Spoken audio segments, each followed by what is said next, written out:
Good afternoon, everyone, and welcome to A Cup of Hope with Hope Against Trafficking and the Michigan Abolitionist Project. Before we get started, I'd like to go over a few items so you know how to participate in today's event. You're listening in your computer's speaker system by default. If you would like to join over the phone instead, please select telephone in the audio pane, and the dial-in information will be displayed. You'll have the opportunity to submit text questions to our panel by typing your questions into the questions pane of the control panel. You may send in your questions at any time during the presentation. We'll collect these and address them during the session. Now I'd like to go ahead and welcome today's panelists. We have Hannah McPeak, the Education Director for Hope Against Trafficking. Wave, Hannah. Emily Johnson, Program Coordinator at the Michigan Abolitionist Project. And then our special guest panelist is Chelsie Coleman. She is the Juvenile Justice Ministry Director for Youth for Christ. Chelsie has been working alongside youth in the juvenile justice system since 2009 in various roles, including chaplain, case manager, and mental health counselor. Her vision is to create a faith-based, trauma-informed continuity of care model across the juvenile justice system focused on prevention, intervention, and aftercare. Much of this work also includes advocacy training and bridging the gap between faith communities and the system. Chelsie has also taught undergraduate courses in juvenile delinquency and counseling. She is also a missionary with Youth for Christ, where she co-founded the Youth for Christ Jacksonville, Florida branch and serves on Youth for Christ's National Juvenile Justice Team. Youth for Christ resides in and around 200 juvenile detention facilities across the United States. Thank you and welcome. Awesome. Thanks for having me here.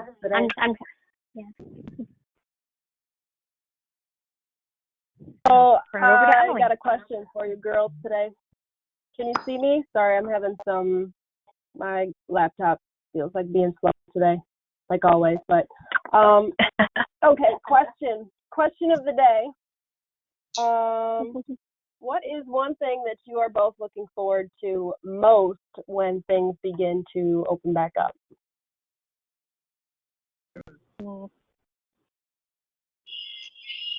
I made a terrible mistake by putting off getting my haircut in like February. So the thing I'm looking forward to is going back to the hair salon and getting my hair cut. I can definitely relate to that. Go ahead, Hannah.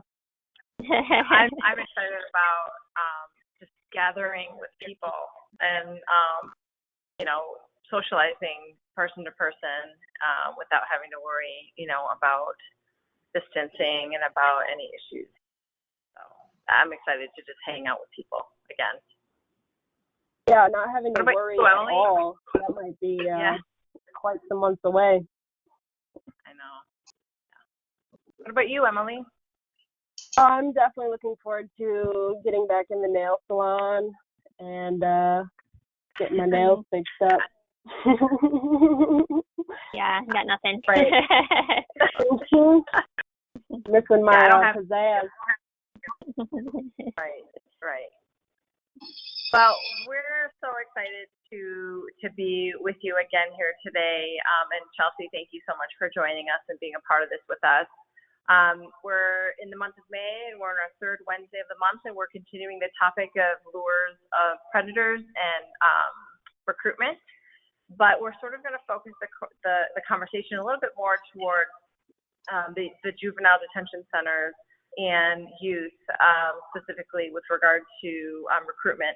And but Emily, would you just sort of like give a little summary or review of like what human trafficking is, just for those who are just joining us today for the first time, and just kind of go over a couple of the lures so that we can sort of get caught up and then we can dive right in. Absolutely.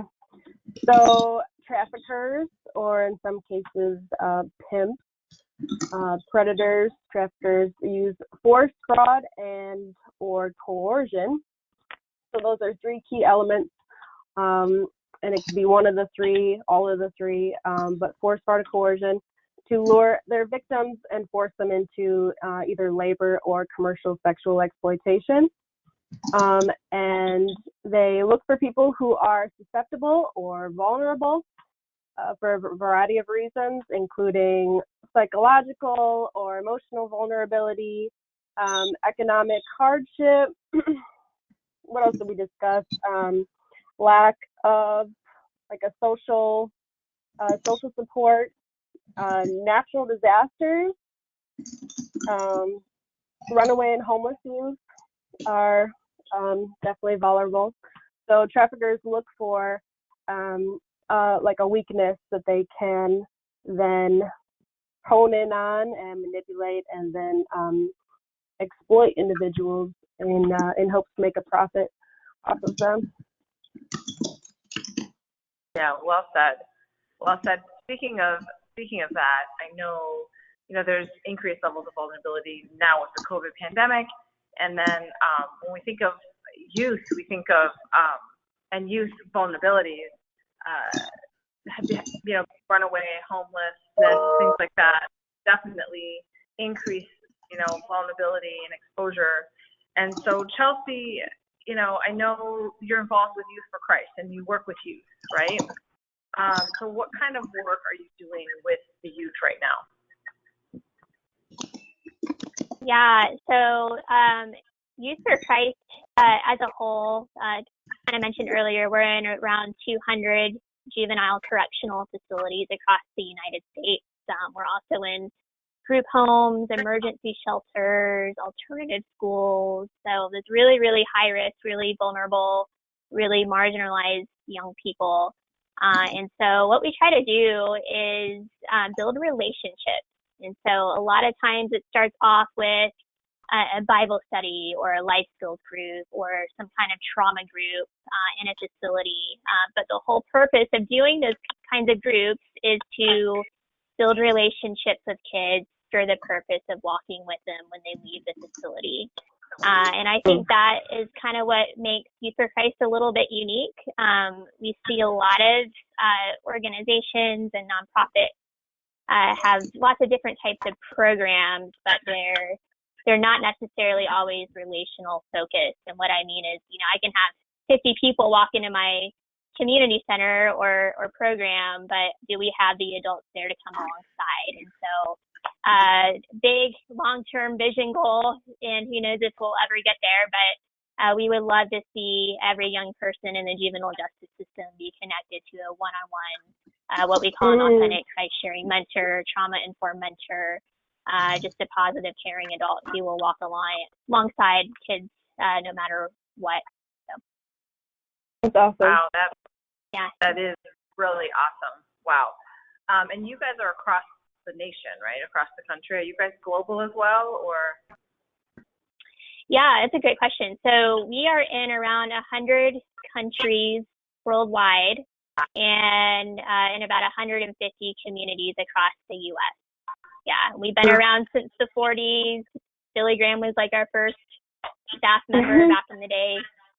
Before Billy Graham was Billy Graham, I guess. So we've been around. Yeah. Wow. Yeah. Wow. Okay. Yeah. So across these detention centers, what is sort of the average age range? I know it might vary from facility to facility, but sort of what is that pocket that you serve mostly? Yeah, so the thing that gets tricky about the juvenile justice system is every state, every community is different. And so it really does vary across, the state. And so there's typically no minimum age. I've seen children as young as 8 years old incarcerated. And, I think a lot of times when I think of an incarcerated young person, I'm thinking, a 16, 17-year-old, but it's a lot different when you see like a little kid and you're like, why are you here? And then, maximum age, that's where it gets a little tricky. So in the state of Florida, up to 19, if that youth has committed a crime as a juvenile, but they're still incarcerated and they're serving out their sentence. Other states, it goes like they really take into account youth development and brain development a little bit more, so up to 24. And then other states are the other extreme where it's 16 years old, like you're considered an adult. So it just really depends. Okay. Yeah. So, and Emily, if you have any questions in the interim, just like cut me off. But well, I was just going to mention real quick. Okay. When I was looking over, when we were discussing like what human trafficking is, so force, fraud, and coercion are usually like one of those elements need to occur, but none of those need to be proven if the victim is a minor, and so then minors could be different ages in different states. Yeah, that's all I was just gonna. Yeah, I agree with that. Yeah, and that. Yeah, that's a good point to make too. Like laws are different in each state, and so like just like 3 or 4 years ago in the state of Florida, like child prostitution, children used to be able to be charged with prostitution up until 3 or 4 years ago, and now that law has changed, and they're considered a victim of human trafficking. So it really does vary state to state. So. Yeah, Florida, and you guys have curriculum in your schools now too. Is this Yeah, I mean that varies county by county, but yes. Okay. So that's helpful. Yeah. That's awesome. Yeah. So in these facilities, do you see recruitment from predators of the youth that are there, and how do you see that happening? Yeah, so it's really interesting. You mentioned homeless and runaway youth. That is the majority of the youth who we're seeing in like a juvenile facility. And so we're talking about kids who have trauma on top of trauma on top of trauma. And so what happens is a lot of times home is not a safe space. And so they end up running away, or maybe they're living in poverty, and so they're housing insecure, facing eviction notices or couch surfing. And so, we just see so many of our young people who are really, really transitional. And so, I think that, what the data shows is that 1 in 6 homeless youth or runaway youth end up in human trafficking. And so that really comes up a lot in our settings and where we're meeting kids.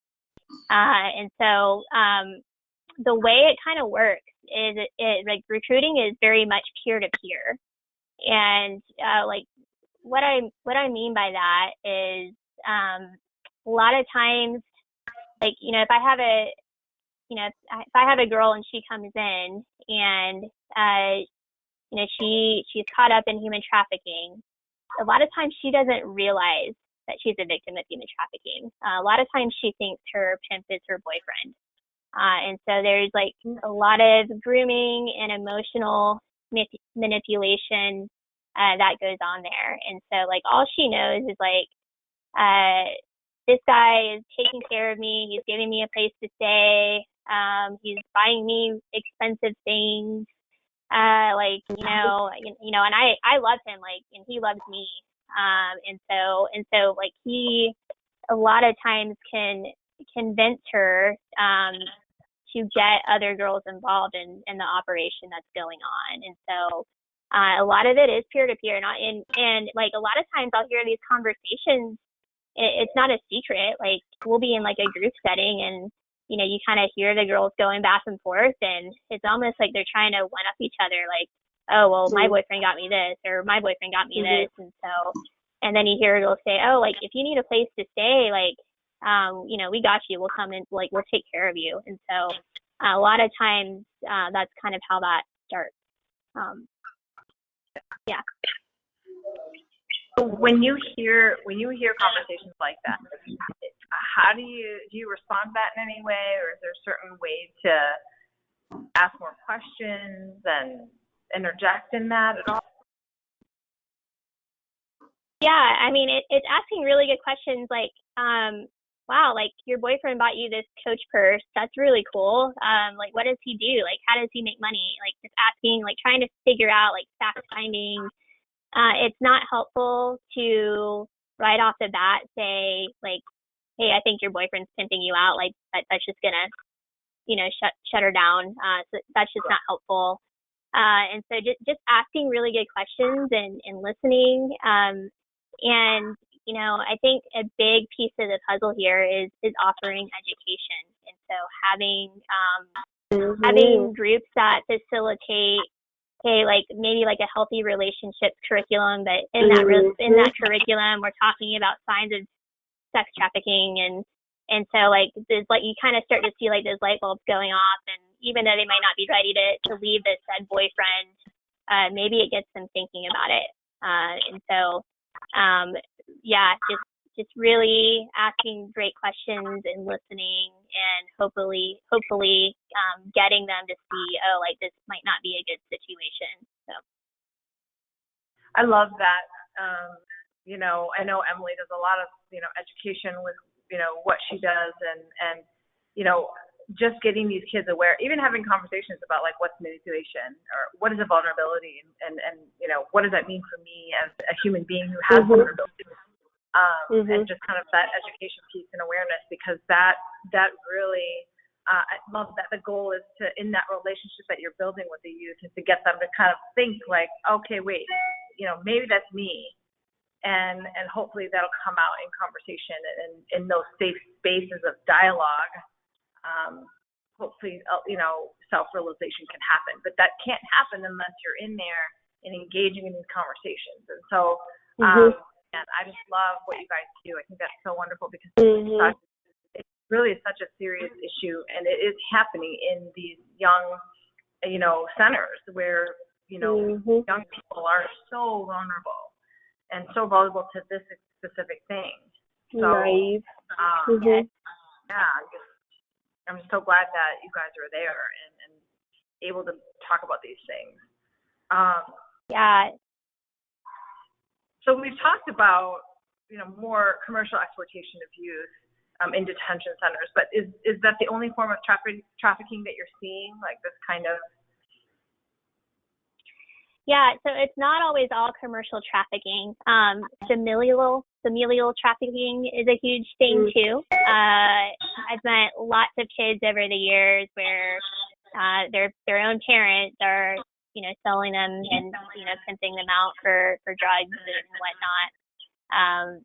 So it like I've heard one horrific story after another on that, and so engaging, a situation where that's a little bit different than maybe someone who's involved in commercial trafficking. And so a lot of times when I've sat down with a girl whose mom is pimping her out to pay rent or for drugs or whatever, a lot of times like she is aware that like that's not okay, but she also doesn't realize that it's a form of trafficking, and so. In those situations, really connecting to resources, counseling, case management, like going through the proper procedures to report to authorities, all those different things kind of come into play. Yeah. Because that's not even, with familial trafficking, like there isn't even like a lure or necessarily a tactic used to recruit. It's just happening. And I think that also makes it's not even identifying with the fact that I'm being trafficked, And I was going to add, like, the thing I was going to ask was like, how, when someone identifies themselves or you identify it, and it's like, okay, this is happening here. How do you guys intervene, or how do you handle that? Yeah, that's a good question. A lot like we're seen in our role with Youth for Christ, we're kind of seen as mentors or chaplains or kind of like this spiritual guide or coach. And so a lot of times we're kind of seen as a safe adult. And so when these sorts of things start to come up, it's having the conversation of like, hey, this sounds really hard, and like I don't want you to go back to an unsafe situation. Do you mind if we talk to someone together and and hopefully like you're not going back to the same environment. And so I might not be the one to say like I think you're a victim of human trafficking, but getting them connected to resources and getting them into therapy. Here in my community, we have a great organization that offers us therapeutic and wraparound services to girls that are dealing with exactly that. They're doing a great job, so we work really closely with them on that. So Chelsea, I have a real quick question. I don't know if you might be able to answer this. Just thinking from like a staff point of view, when these kids come in, do they do like an intake, like a biopsychosocial to like gather background information about these kids? Or are you just, because that's really when you can learn a lot and, give them those referrals and resources, but if it's available to them while they're there. But I was just hoping that, from the staff point of view, they did some of that so it wasn't all just word of mouth. Yeah, no, that's a really good point. The answer is yes. There is a whole assessment process, biopsychosocial. Not every state has this, but in my state, we do have a human trafficking assessment to kind of see if the kid is involved in that. Mm-hmm. Yeah. So that's really, really helpful. And like more times than not, it's been like, we're already aware, like when we go to talk to the detention center about it. Okay. But not always, you don't always catch things. And so we're sometimes that second, safety net, I guess. So, yeah. That's good. Yeah. That's really good. Yeah, that's a great question. Yeah. So, I know, we oftentimes our brains will automatically go to young girls, that are engaging in this or that are being exploited. You're seeing just as much this going on with boys and the LGBTQ community, and a range of age, right? Or is there a more, are you seeing it happening with more one versus the other? Did I even ask that right? I don't even know what I'm saying. Yeah, that's good. I mean, I think it's harder to gauge if it's happening more to girls and boys or to LGBTQ youth. And the reason why I say that is because I think girls report more.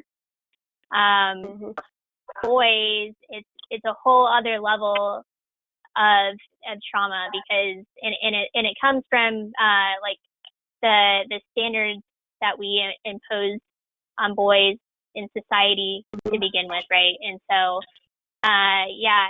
seen a lot of boys over the years and they're in conversation with me and they're saying, I have a 25-year-old girlfriend and this boy is like 14. And and I'm sitting there thinking, okay, like he's a victim of sex trafficking, right? But he doesn't know that. Like as a teenage boy, you're expected to say, oh, like I'm not a man if I don't enjoy this, right? And so so it's really interesting. So like a lot of our male staff who have relationships with boys that are now young men, as we see our boys grow up and get older and they're looking back and reflecting on things that have happened in the past and starting to realize, oh, like that was not healthy, like that wasn't okay. So that's a really good point. And then LGBTQ youth, same deal, especially with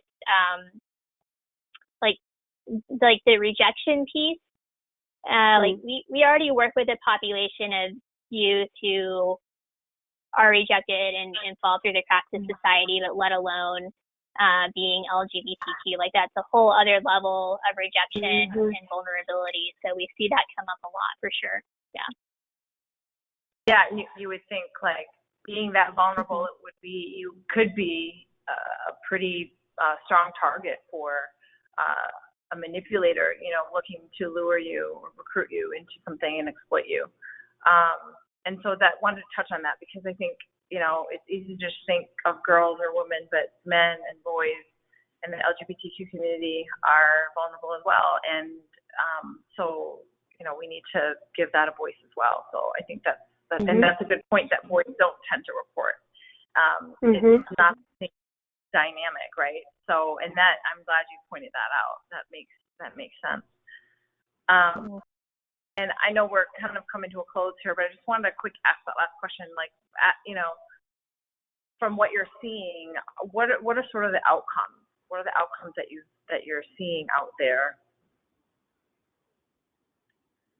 Yeah, I think a lot of times when people are interested in anti-trafficking work, you kind of hear these great stories of, I rushed in to save the day, I reported it, and it was we rescued a victim of human trafficking. With teenagers, like, it's such a long journey with them, and it's hard to watch. I think a lot of times, again, like our girls and boys too, like, they don't know their victims. Like, they just think this is my boyfriend or this is my girlfriend. And so walking alongside them in that can be really, really difficult. And I think sometimes it takes years. I had girls who I met when they were 15, and now they're in their early 20s, and they're still caught up in this sex trafficking thing. And our relationship kind of ebbs and flows. Like, I'm always a positive, stable adult in that person's life, but I might go months and months and months without hearing from someone, and then suddenly, like, she pops back up, and we try to surround her with resources, but there's the addiction side, and then, like, statistically too, you think of like a domestic violence victim. I think on average it takes 6 or 7 times before she leaves that home. It's very similar in a human trafficking situation. It usually takes 6 to 7 times before they leave permanently. And so, like, understanding that and knowing, like, they're running away, going back, like, that is part. That's part of it, essentially. So. Yeah.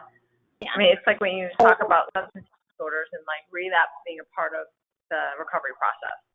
And I think that you make a good point too, in that the long term is really what you're in for, right? You're not like trying to rescue and, like, oh, it's done, yay, we got a positive mark. It's just not about that.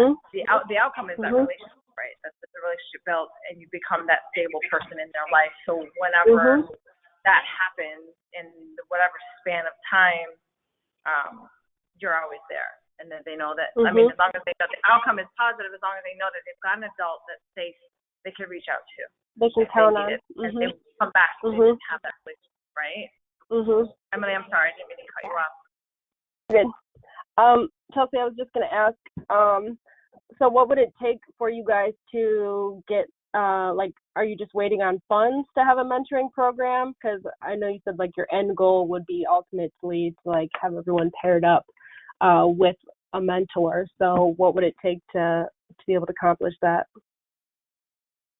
That's a great question. It's really all about funding, honestly.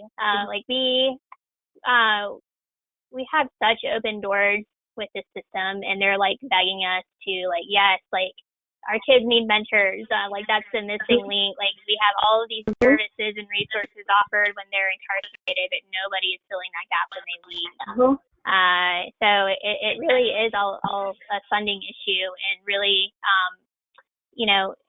like, when I say mentoring as in, yes, a stable relationship, but also getting kids connected to holistic needs. And so, mental health counseling, employment readiness, helping them get their GED, like, all the different things that it takes and resources it takes to pull that off, and say, like, hey, like, yes, exactly. Like, hey, like, let's remove all the barriers you need to be successful. Let's just get out of your way as a society. Let's equip you, and so that it takes money to do all that. So are there any? I was gonna try and help wrap up, but so you are based out of Florida. You're in Florida right now. Are there any facilities in Michigan, or because I mean I can rattle off some runaway and homeless youth programs in the area, but if you have any suggestions or Good. Yeah. So the answer is yes. We have quite a few chapters of Youth for Christ up in the Michigan area. Like I know Detroit area, Grand Rapids, Kalamazoo. Like there's several chapters that are going into facilities and really walking with young people. And so if that's something anyone is interested in, feel free to, I'll give out my contact information. I'll get you guys connected. Also, if you go to ysc.net, you can actually, type in like you're interested in volunteering, and someone will connect you to the right person in your area. So. Great. Awesome.